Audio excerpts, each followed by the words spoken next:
She walked into the dealership wearing jeans and a simple white t-shirt, her stride measured and her gaze steady. The building's glass facade glimmered in the early morning sun, a dazzling display of luxury that belied the simple determination in her eyes. Inside, the atmosphere was thick with exclusivity, every detail meticulously arranged to allure a very particular kind of buyer. A salesman eyed her from across the showroom floor.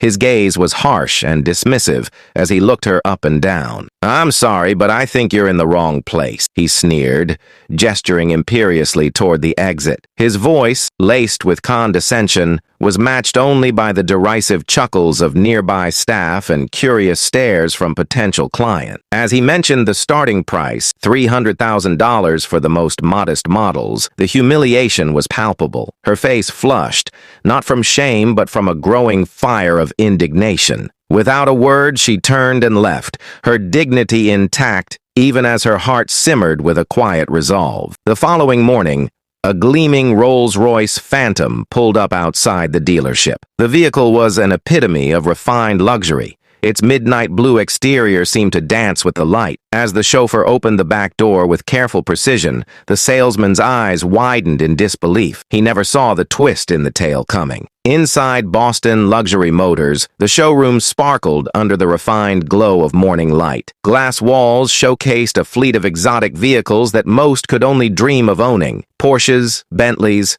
Aston Martins, and Ferraris, each model more opulent and expensive than the last. At the center of it all, Margaret Collins, known simply as Maggie to those who truly knew her, stepped through the doors. Her brown ponytail bounced with every step, a subtle emblem of her genuine, no-frills approach to life. Dressed in the same simple white t-shirt and worn jeans that belied her vast success, Maggie exuded a quiet confidence that came from deep self. Few could guess that this modest woman was the visionary behind the Collins Foundation for Children with Disabilities, a foundation that had transformed thousands of lives. Years before meeting her now husband, she had built the foundation from nothing, dedicating her heart, education, and unyielding determination to making a difference. Today, as she scanned the showroom, her eyes fell on a sleek midnight blue coupe displayed on an elevated platform, the perfect gift for her sister Caroline's 40th birthday. Across the showroom, Blake Thompson,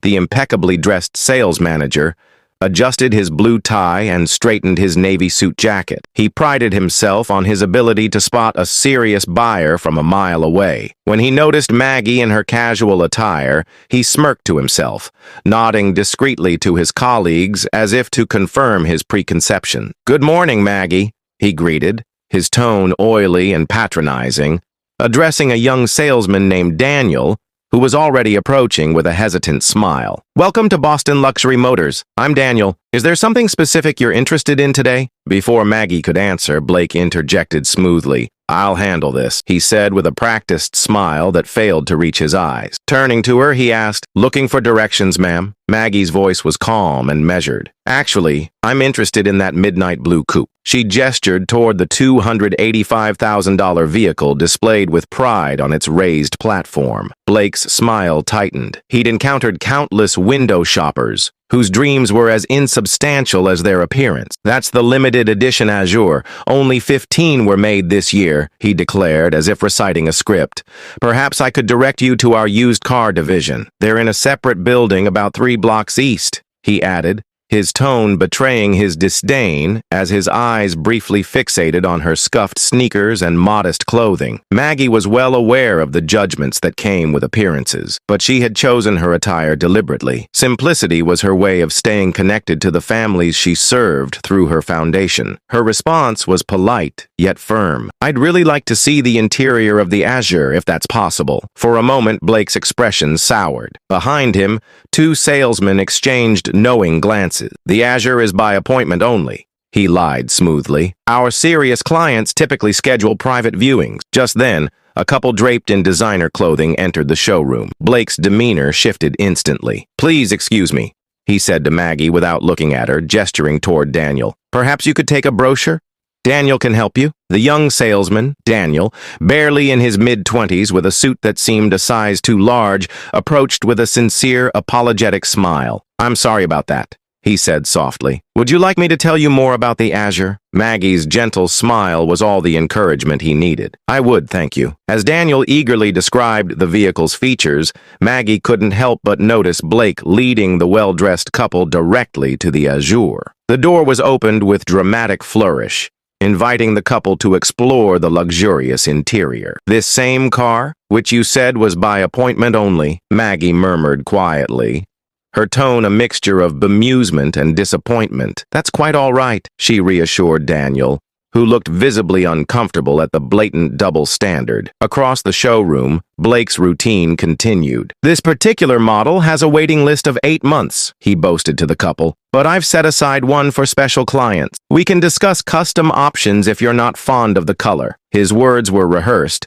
his tone dismissive. Maggie's curiosity and quiet determination led her to approach once more. Excuse me, she said, her voice steady. I would like to inquire about purchasing this model. Blake's face reddened visibly. As I mentioned, this vehicle is being shown to these customers, he snapped, his irritation palpable. Perhaps you could come back another time, or as I suggested, consider our used car options. The couple exchanged awkward glances while Maggie maintained her calm. I'm specifically interested in this car for my sister's birthday next month, she stated, her words measured but firm. Blake stepped aside, lowering his voice in a conspiratorial tone. Look, I understand people like to dream, but this is a place of business. We're talking about $250,000 here. Now, I've been patient, but you're interrupting a legitimate sale. His voice grew louder, designed to humiliate, and a ripple of snickers passed through the crowd. Maggie's eyes flashed, not with anger for herself, but for all who had ever been dismissed because of their appearance. I believe my money is as good as anyone's, she said quietly. Blake's towering presence closed the gap between them. Let me be clear, he said, his tone now devoid of pretense. Make an appointment for a serious discussion, dressed appropriately, or please leave. His words, laced with elitism, cut through the murmurs of onlookers. In that charged silence, a new voice intervened. Richard Mason, the dealership's owner, had been drawn by the commotion. Is there a problem here? He inquired, his gaze sweeping over the scene with practiced calm. Blake straightened his tie and attempted a recovery. No problem, sir. I was simply explaining our procedures to this lady, as our clientele typically understand the exclusivity of our vehicles. Maggie introduced herself with quiet dignity. I'm Margaret Collins. Richard's eyes softened slightly. Miss Collins, perhaps there's been a misunderstanding. Blake scoffed. Our clientele are very particular. If you're genuinely interested, you can call for an appointment, but I must insist on proof of funds and proper attire. His gesture toward the surrounding opulence was a silent indictment of her casual appearance. A murmur of discontent spread among those present. Maggie's eyes, however, were calm, but resolute. Your sales manager has made your policies abundantly clear, she stated. As the words echoed in the hushed showroom, Maggie turned and exited without another word. Behind her, Blake's voice trailed after her. Some people just don't know their place. Outside, the morning light was unyielding. Maggie paused, pulled out her phone, and made a call. The dealership's humiliation had not gone unnoticed in the circles that mattered, circles where actions spoke louder than assumptions. At the Collins estate, located on 5 quiet acres outside Boston, understated elegance reigned. Inside the home's spacious, warmly lit study, Alexander Collins, a tech visionary at 41 who had revolutionized renewable energy storage, looked up from his work as Maggie entered. His eyes, always searching for unspoken truths, immediately detected the sorrow behind her wry smile. What happened? He asked softly, moving to meet her. Maggie sank into a comfortable leather chair, recounting the morning's events with a tone that was more educational than bitter. It wasn't just me, she said. It's anyone who has ever been judged solely by how they look. I walked away knowing the truth of who I really am, and who we all should be. Alexander's expression darkened briefly with anger, then resolved into steely determination. So, what do you want to do? He asked. Maggie hesitated. Part of me wants to simply buy Caroline's gift elsewhere, but then I think of Daniel, the young salesman who treated me with respect, and I think of everyone out there facing such prejudice without a voice. I want them to understand that worth isn't determined by appearance. Alexander's eyes twinkled with a spark of an idea. I think I have a plan. he said, leaning forward, not for revenge, but for enlightenment, a lesson in humility that could change perspectives far beyond this dealership. They spent the rest of the day formulating a strategy, one that would not only address the injustice, but also serve as a beacon for awareness. It needs to be public, yet meaningful, Maggie remarked. We're talking about touching lives, not just making a point. Alexander agreed. Tomorrow I'm going to be there, not just as a customer, but to set things right and to show that respect should never be a luxury reserved for a select few. Maggie offered a soft smile. I expect a full report, Mr. Collins, she teased gently, her voice carrying both warmth and a quiet resolve. The following morning arrived with picture-perfect weather. Inside Boston Luxury Motors, Blake Thompson entered with the confidence of someone used to being in control. His blue tie was perfectly straight, his posture firm. The incident from the previous day had been reduced in his mind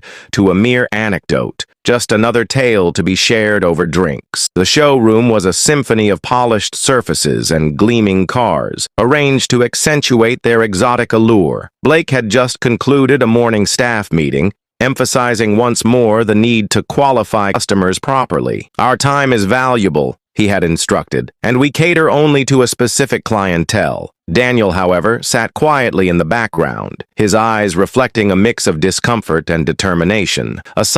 At precisely 10:17 a.m., a distinctive purr echoed from outside, drawing every eye to the floor-to-ceiling windows. A vehicle unlike any other glided into the lot. It was a Rolls-Royce Phantom, an extended wheelbase model with a unique, shimmering midnight blue finish that seemed to change hue with every shift of light. Its estimated value?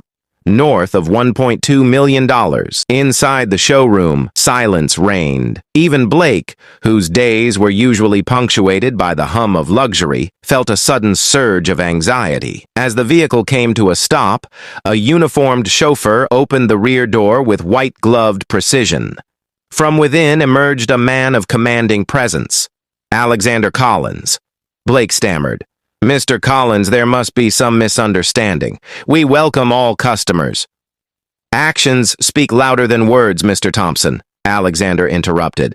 Yesterday, my wife was dismissed because of her casual attire, because she did not conform to your outdated notion of what a serious customer should look like. Blake's salesman instincts immediately kicked in. Mr. Collins, it's an absolute pleasure to have you with us today, he greeted, extending a hand with an overly formal smile. The name Alexander Collins echoed in his mind, yet he struggled to reconcile the imposing figure before him with the wife he had dismissed so casually the day before. Mr. Thompson, Alexander said evenly, offering a firm handshake that carried both assurance and quiet authority. I'm here about a specific vehicle, the Azure Coupe, midnight blue. Blake's smile broadened as he attempted to regain his composure. Excellent choice, sir. One of only 15 produced this year. I'd be delighted to show you. Alexander's tone, however, was calm and unwavering. Actually, I know exactly where it is. My wife was here yesterday, expressing interest in it. The room stilled as Blake's eyes widened in realization. You suggested she might be more comfortable looking at used cars, Alexander continued. I'm afraid that's a misunderstanding. His voice was quiet but carried an undeniable weight. Behind him, a young Daniel looked on, shocked at the revelation. Richard Mason, the dealership's owner, emerged from his office with concern etched on his face. Welcome to Boston Luxury Motors, he said in a measured tone. A hush fell over the showroom. Customers and staff alike watched, some with discomfort and others with dawning realization. Richard Mason's expression shifted from polite concern to genuine regret. I'm truly sorry for this misunderstanding, he said, voice faltering. Alexander's eyes, however, were fixed not on apologies, but on change. I'm not here only to purchase a vehicle, he explained. I'm here to discuss something much more important. It's time that your dealership rethinks its approach. Its policies that judge a person by their appearance rather than their intent and capacity to make a purchase. Blake's confident facade crumbled under the weight of the moment. But, Mr. Collins, he began, but Alexander cut him off. Enough, Alexander said firmly. I understand that exclusivity has its place in business, but not at the expense of decency. My wife's foundation has raised over $50 million for children with disabilities. Yet, you chose to overlook her based solely on her appearance. Richard Mason interjected. Mr. Collins, please allow us to make this right. I can assure you this is not reflective of our core values. Alexander's gaze hardened just a fraction. Perhaps there is a way forward, he said slowly. However, this resolution requires more than a mere apology. It requires action. I propose that along with the purchase of the Azure Coupe and a consideration for a significant corporate fleet deal, your dealership participates in a benefit gala hosted by the Collins Foundation next month. A murmur ran through the room. We're raising funds for a new adaptive sports complex for children with physical disabilities, Alexander explained. And I insist that Blake Thompson, your sales manager who demonstrated such bias, volunteer to work with the foundation, not as a guest, but as an active participant, a volunteer who learns firsthand about the lives impacted by his decisions. Blake's eyes, now wide with regret and shock, darted to Daniel, who nodded in quiet solidarity. I'd like you to handle all the paperwork for the Azure Coupe, Alexander continued, his voice unwavering. And as for the corporate fleet, we will discuss the specifics once there is genuine commitment to change. Richard Mason, now visibly shaken, quickly agreed. Yes, Mr. Collins. We will welcome the training program on unconscious bias, and I will personally oversee the implementation of new customer service standards. With that, Alexander turned toward the Azure Coupe and ran his hand along its sleek contour. My wife has excellent taste, he murmured. Behind him, Blake stood motionless, his perfect world and assumptions fundamentally shattered. 1 month later, the Grand Boston Hotel was transformed into a beacon of hope and celebration.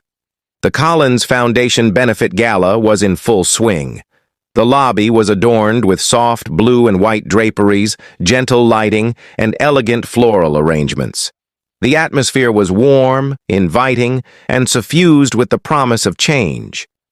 Guests arrived in droves, children with disabilities, their families, influential donors, and community leaders. A large banner reading "A Celebration of Possibility" hung prominently, serving as a constant reminder of the night's purpose. At the entrance, a newly appointed volunteer, Blake Thompson, dressed not in his usual sales attire but in the event staff uniform, greeted guests with genuine warmth. The transformation in him was evident not only in his uniform, but in the humility that now guided his interactions. As he helped a young boy named Thomas, who navigated the room in his wheelchair, Blake's eyes softened. Thomas's unguarded compliment, "You're pretty cool for a grown-up," resonated deeply with him, symbolizing the unexpected lessons learned. Inside the banquet hall, Maggie Collins, now resplendent in a simple, elegant blue dress, moved gracefully among the guests. She greeted donors, shared quiet moments with families, and ensured that every voice was heard. Her dedication to the cause was infectious, inspiring everyone in attendance. Alexander Collins, ever the visionary, worked behind the scenes to ensure that every detail of the evening was perfect. At one point, he took a moment to speak with a group of young entrepreneurs and social advocates about the importance of aligning business practices with social responsibility. His words were measured, his tone firm, yet compassionate. True wealth isn't measured in bank accounts or luxury items. It's measured by the positive impact we have on the lives of others. The evening unfolded with moving speeches, heartfelt testimonies from families whose lives had been changed by the Collins Foundation, and even a surprise performance by a renowned musician whose dedication to social causes mirrored the night's spirit. As the gala progressed, a moment arrived when the spotlight shifted to Blake Thompson. On a modest stage, Blake addressed the gathering. "I stand before you tonight," he began, his voice steady but laced with emotion. as someone who once believed that appearances defined worth. I realize now that I was wrong. I learned a difficult lesson about humility, respect, and the true meaning of value. His admission was met with a respectful silence that slowly swelled into warm applause. I want to say to anyone who has ever felt dismissed or undervalued, your worth is immeasurable. And to my colleagues at Boston Luxury Motors, I hope you will join me in making a genuine commitment to change. The words were raw, honest, and transformative. Many in the audience, including several staff members from the dealership, were moved to tears by the sincerity of his confession. Maggie approached him afterward, her expression kind but firm. "Blake, I'm proud of you," she said softly. "But let this be a reminder that change is a continuous journey. We all have lessons to learn." Blake nodded, his eyes glistening with newfound resolve. "I promise to do better," he replied. "Not just for me, but for everyone I have the power to influence." As the evening drew to a close, the gala became more than just a fundraiser. It became a catalyst for a new way of thinking. The Collins Foundation's adaptive sports complex was fully funded by generous donors, and a series of workshops on unconscious bias were scheduled with some of the nation's leading consultants, ensuring that the lessons of the night would reverberate well beyond the hotel's walls. In the days that followed the gala, the transformation at Boston Luxury Motors began to manifest in small but significant ways. Richard Mason, now a proactive leader, instituted a new training program for all staff members. The lessons were practical, emphasizing empathy, respect, and the value of every customer, regardless of their appearance. Daniel, emboldened by his role in both the initial encounter and the subsequent events, found himself stepping into a more influential position within the dealership. He began to mentor new hires, sharing his experience of how a simple act of respect could transform an entire interaction. "It's not about what someone wears," he'd often say. "It's about the story they carry with them." For Maggie, the events of the past month became a quiet yet potent reminder of her purpose. At the Collins Foundation, she continued to spearhead initiatives that not only provided resources to children with disabilities, but also created a community of advocates for change. In one heartfelt conversation with a young mother whose child had just begun receiving adaptive sports training, Maggie said, "We must always look beyond the surface. It's our hearts and actions that truly define us." Alexander, whose commitment had been unwavering, found his own perspectives deepening. His involvement in the Collins Foundation extended beyond his role as a benefactor. He began engaging with other business leaders on the importance of corporate social responsibility. At a panel discussion hosted at a local university, he recounted the story of the dealership incident, stressing that sometimes the hardest lessons were the most necessary ones for growth. And then there was Blake. In the weeks following the gala, his transformation was evident not only in his demeanor, but in his daily actions. The once haughty sales manager took every opportunity to engage with customers personally, learning their stories, their dreams, and their challenges. One morning, as he assisted an elderly gentleman in selecting a vehicle, Blake found himself listening intently to the man's reminiscences of a long, fulfilling life, stories that transcended the superficial metrics of luxury and wealth. "I used to think that money bought respect," Blake confided quietly to the gentleman, "but I've learned that respect is earned by the way we treat others. Thank you for reminding me of that." The dealership, too, began to change. Training sessions on unconscious bias became a regular part of the weekly schedule, and the new customer service protocols emphasized inclusivity. Richard Mason instituted regular audits of staff interactions, ensuring that every customer felt valued, regardless of their background or appearance.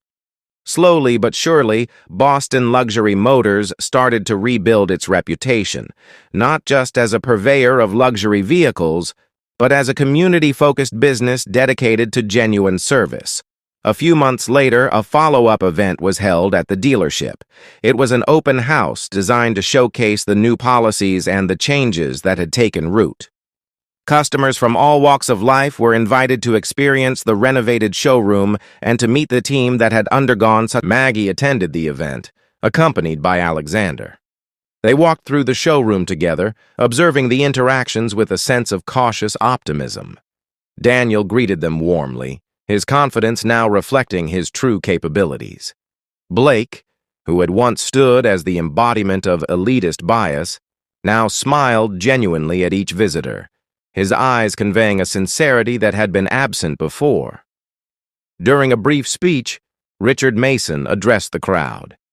"We have learned that luxury isn't just about expensive cars or designer appearances. It's about the values we uphold every day. Our mission now is to serve everyone with dignity and respect. Today, we celebrate not just a change in policy, but a change in heart." The applause that followed was heartfelt. For Maggie and Alexander, it was validation of their unwavering belief that change was possible even in the most entrenched environments. The event became a model for how businesses could transform through accountability and empathy, a lesson that resonated deeply with everyone in attendance. Later that evening, as the open house wound down, Maggie found a quiet moment alone with Blake. The two stood near the sleek silhouette of the Azure coupe, a symbol of the day's transformation. "Blake," Maggie said softly, "what you've done here has not only repaired a mistake, it has forged a new path for how you and your colleagues interact with the world. Today, you showed that learning and growth are possible even when we're challenged the most." Blake's eyes shone with gratitude and a newfound clarity. "I can't thank you enough, Ms. Collins. I was blinded by my own preconceptions. Today I learned that true luxury is measured not by wealth or appearance, but by our capacity for empathy. I hope that my journey can inspire others to look beyond the surface." Maggie smiled gently, her heart swelling with hope. Every lesson, no matter how painful, is an opportunity for growth. And sometimes, the most profound changes begin with acknowledging our mistakes. In the months and years that followed, the legacy of that fateful day at Boston Luxury Motors rippled far beyond the showroom. The Collins Foundation continued to expand its reach, funding new programs and facilities dedicated to helping children with disabilities lead fuller lives. Adaptive sports programs flourished, and communities that had once felt marginalized began to see themselves reflected in the stories of transformation. Alexander's influence grew as he championed corporate social responsibility at conferences and business summits. His story, intertwined with the events at the dealership, became a powerful narrative of redemption and the importance of embracing change. Business leaders from around the country sought his advice on how to align profit with purpose, and his insights were widely shared in industry publications. At Boston Luxury Motors, the impact was equally profound. Blake, now a symbol of personal transformation, continued to mentor his colleagues. The dealership's customer service ratings soared, and what was once a place of exclusivity transformed into an environment where every customer felt seen and valued. Training sessions on unconscious bias became a cornerstone of the company's culture, and the story of Maggie Collins's visit was recounted as a pivotal moment in the business's history. One day, as Blake walked through the showroom alone, he paused by the large windows that framed the busy street outside. In his mind, he recalled the words of a young boy named Thomas, who had once said, "You're pretty cool for a grown-up." That innocent compliment had become a mantra, a reminder that respect and kindness were not commodities to be bought, but virtues to. Blake smiled, thinking of the journey he had undertaken from arrogance to humility. In his heart, he knew that every day was a chance to do better, to be more understanding, and to spread a message of inclusivity far beyond the boundaries of a luxury car dealership. As the years passed, the dealership itself became known not just for its exquisite vehicles, but for its commitment to community service. Special charity events were held regularly, and the partnership with the Collins Foundation remained a testament to what can happen when a business chooses empathy over elitism. In a final reflective moment, Blake penned a brief note for himself, one he would later share in a company-wide meeting. Today I learned that every person has a story, every individual has worth, and every interaction is an opportunity to make a difference. Let us all be reminded that the true measure of success lies not in what we possess, but in how we uplift those around us. The note, simple yet profound, was placed on a bulletin board in the staff lounge, a quiet reminder that the lessons of the past must never be forgotten. The screen fades to black, then slowly transitions to a montage of images. Children playing adaptive sports, their faces alight with joy. Community gatherings where people of all backgrounds share laughter and stories. Employees at Boston Luxury Motors warmly greeting customers of every kind. Maggie and Alexander Collins, hand in hand, walking through a bustling charity event, their eyes full of hope and resolve. A gentle, reflective voiceover concludes, "True wealth isn't measured by bank accounts or the price of a car. It's measured by the lives we touch, the respect we show, and the compassion we extend, even when no one is watching." Today we celebrate a legacy of kindness, a commitment to change, and the understanding that every person, regardless of appearance or circumstance, deserves to be valued. May we all strive to look beyond the surface and see the extraordinary